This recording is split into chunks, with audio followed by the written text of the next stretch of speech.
Fallout from the unprecedented FBI raid of former President Donald Trump's Florida estate. Trump supporters sharply rebuking the Department of Justice and the FBI for executing the search warrant approved by a judge. Intelligence and legal experts say there's a high bar for a search like this, and agents would have needed to prove probable cause that a crime or crimes were committed that would lead to potential evidence in Trump's home before a federal judge signed off on it. Neither Trump nor his family members were there when that raid happened. ABC's Faith Abube is in Washington with the very latest. Tonight, outrage from right-wing groups and Trump-aligned Republicans after federal agents searched the former president's Mar-a-Lago residence in Florida. So I think every Republican believes that the FBI, when it comes to Trump and other organizations, have lost their mind. Some of Trump's online supporters going as far as threatening to wage a civil war, while elected officials are promising revenge on the Department of Justice and FBI. Republican Arizona Representative Paul Gosar tweeting that he will support a complete dismantling and elimination of the FBI, an agency headed by a Trump appointee, Christopher Wray.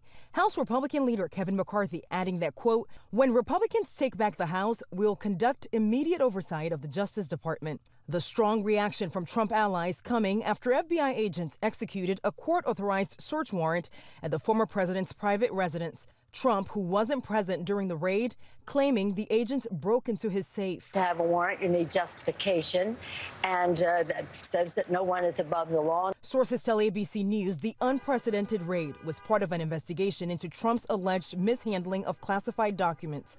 But some legal and national security experts think the investigation might be broader. I would be surprised if at the end of the day we learn this was simply an effort by the FBI to retrieve records. There probably is something much more significant there. Trump seen in New York Monday ignoring shouted questions, but in a statement calling the raid a political assault.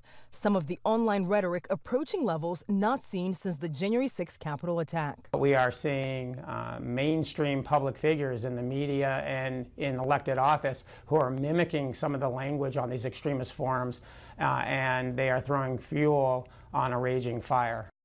And we're told President Biden and the White House had no prior knowledge of this authorized search and that this wasn't the first time federal agents visited Trump's home. In Washington, Faith Abube, ABC News.